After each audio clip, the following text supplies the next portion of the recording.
Hi, you're actually not going to get a quote in the beginning of this episode today. You're going to get one closer to the end because it fits and we are adaptable and like water, we flow. We no longer feel the need to do things perfectly in order at all times. So let's get into it. Hello, you're listening to Sisters Who Followed the Yam, Two Women in Self Recovery, a podcast about healing, joy, and community. Brought to you by Sober Black Girls Club. Inspired by Bell Hooks' 1994 release, Sisters of the Yam, Black Women and Self Recovery. We are your hosts, Khadi and Takia. Welcome.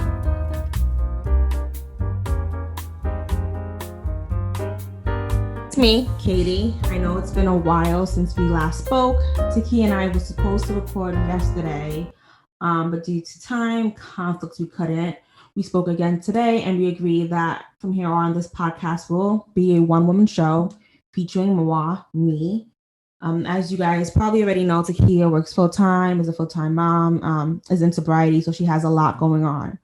For now, the name, intro, and outro will remain the same until we have the necessary funds to change them. If you would like to donate to the cause, be a part of the cause, you may do so via Cash App or PayPal. Cash App, $Sober Black Girls Club.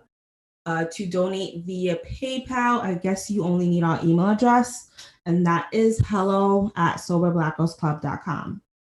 So today I want to talk about the Crown Act and our relationship as Black women with our hair.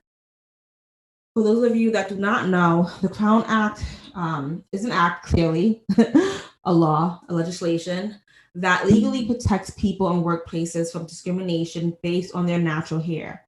The law specifically prohibits the enforcement of any grooming or dress code policies that will disproportionately, hopefully I said that correctly, affect people of color and adds natural hair as a protected characteristic associated with race as a protected class.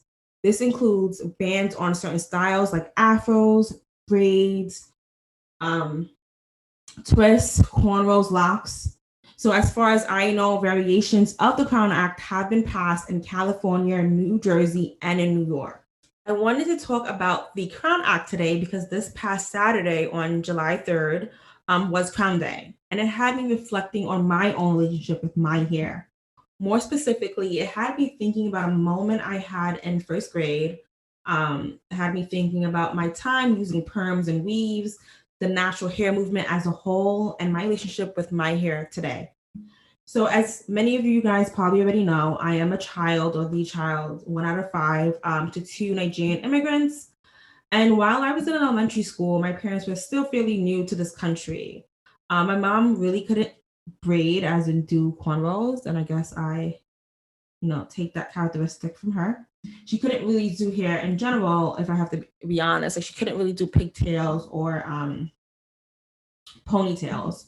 So she would put my hair in these really stiff plaits, like these 3-sectioned braids. I guess that's how girls wore their hair in her country. And even when I visit Nigeria, I see that too, still to today. Like just, normal braids. I have always been able to like grow out my hair. However, at the same time, my hair is really thin. So just picture really thin, stiff braids sticking up, defining gravity. I don't know anyone besides my sister and I, but my sister had thick hair. So I really didn't know anyone who had hair like mine, and my hair looked really, let's say special, unique. I'm gonna say different. So one day my hair was sticking up, stiff. It was stiff, more stiff than usual, I guess you can say. And I really just was not feeling it, and I was really embarrassed. But clearly, I could not tell my mom that. So I remember, the next day we had to go to school, and I wore a hat, and I was hoping that I can keep my hat on for as long as possible. It was wintertime, so it's not like it was going to be a crazy idea to just have this hat on my head for the whole day. But my first grade teacher said, and she yanked it off. And as soon as she yanked off my hat, the whole class just started laughing. I was completely embarrassed. I was embarrassed because everyone was clearly laughing. And no one had hair like mine, you know. I remember my classmates having very long locks, with bobos and barrettes, soft long locks. I didn't really, yeah, and honestly, I can't really even remember too much of my hair journey after that incident. Like, I won't lie, that really scarred me.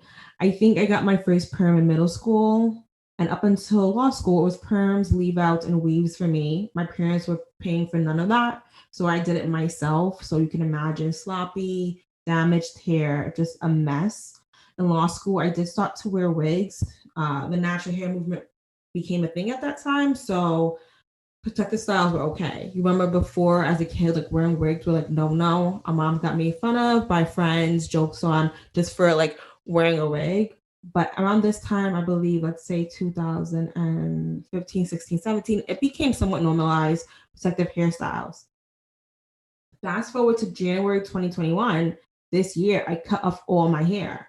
And it kind of felt liberating, but I won't lie, I was very nervous about it because in my head, since I was a child, clearly a lot of projection and insecurity. I always thought that like women who had short hair were gay, and it was like a gay thing.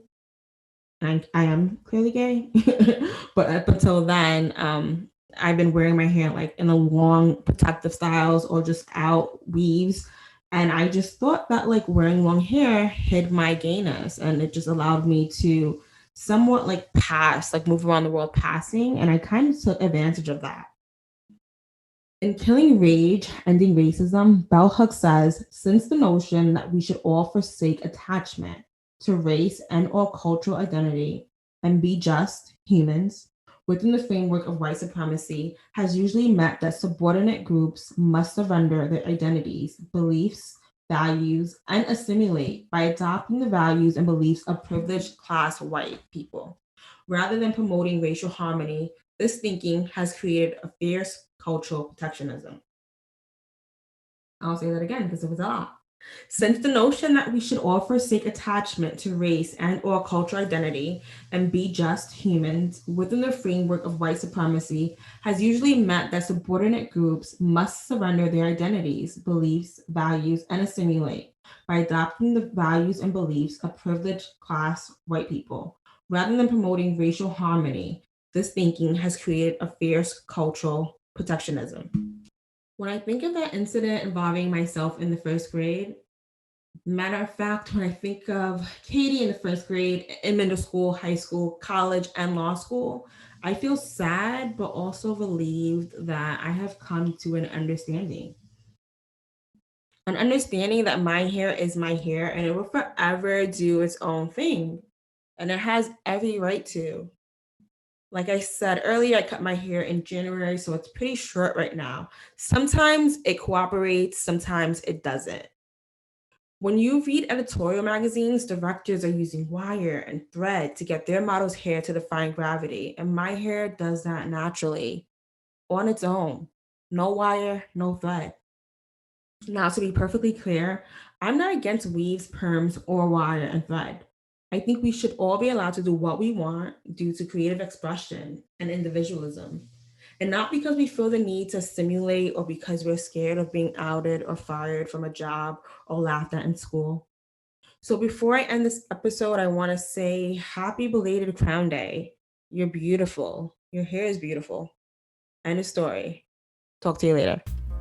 Thank you for listening to Sisters Who Followed the Yam, two women in self-recovery. Join us weekly and follow us at Sober Black Girls Club on all social media platforms to stay informed.